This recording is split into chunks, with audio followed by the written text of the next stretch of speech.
भैरवपुर एक घना, शांत और रहस्यमय गांव। यहाँ की एक झील है, मृगनयनी झील, जो सौंदर्य में जितनी मोहक है उतनी ही भयानक।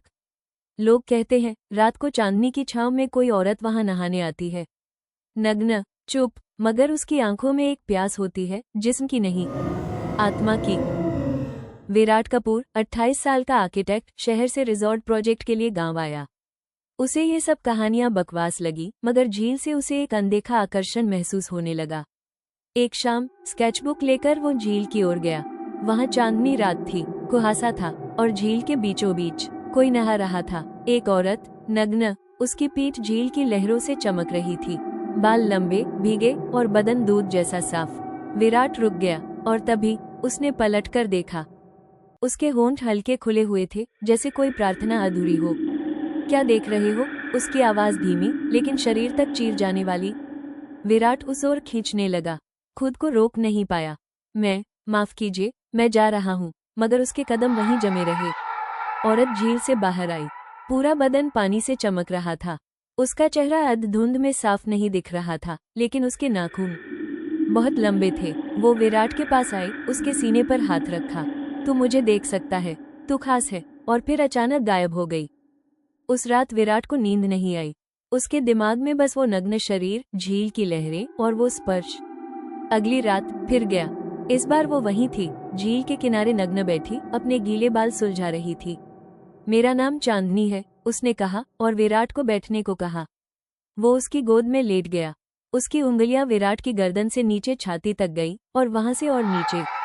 क्या तुझे डर नहीं लगता? तुमसे? नहीं।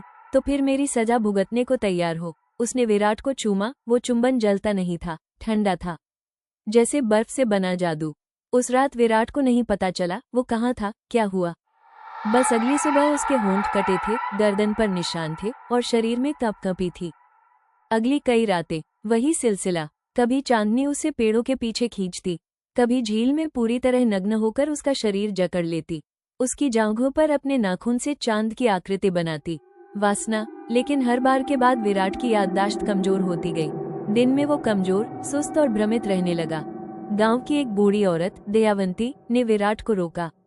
वो औरत नहीं, एक पिशाचिनी है, चुड़ैल, जिसे गांव वालों ने 100 साल पहले नग्न कर झील में डुबो दिया था। उसने कहा था वो लौटेगी। हर 25वें साल एक पुरुष को अपनी आत्मा से जकड़कर उसके जिस्म से अपनी अधूरी वासना पूरी करेगी और उसकी आत्मा को झील में कैद कर देगी।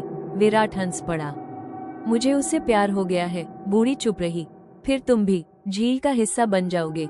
पूर्णिमा की रात विराट आखिरी बार झील पर गया। चांदनी पहले से इंतजार कर रही थी। उसका नग्न शरीर अब धुआं छोड़ रहा था और आंखें खून की तरह लाल। तैयार हो? उसने पूछा। विराट ने सिर हिलाया। उसने विराट को अपनी गोद में लिया, बालों में उलझाया और फिर उसके कानों में फुसफुसाई, अब तेरा जिस्म मेरा है और आत्मा भी। विराट ने अपने कपड़े उतारे। वो दोनों झील में घुसे। पानी गर्म लग रहा था, मगर उसकी उंगलियां बर्फ जैसी थीं। उसने विराट के होंठ चूसे, फिर गर्दन, फिर सीना और नीचे। वासना अब यातना में बदलने लगी। विराट की आंखों में आंसू आ गए और तभी उसने देखा अपने ही प्रतिबिंब में विराट को। विराट नहीं, एक कंकाल नजर आया। तू अब रहा नहीं, अब सिर्फ मैं हूँ, चांदनी ने कहा और विराट की आंखें सफेद हो गईं। सुबह गांव वाले झील के पास पहुंचे। वहां कोई नहीं था, सिर्फ एक स्केचबुक। पन्ने पर खून से लिखा था, मैं चांदनी की छांव में खो गया, अब उसकी परछाई बन गया। हर पूर्णिमा को वो फिर आएगी और कोई नया प्रेमी चुनेगी।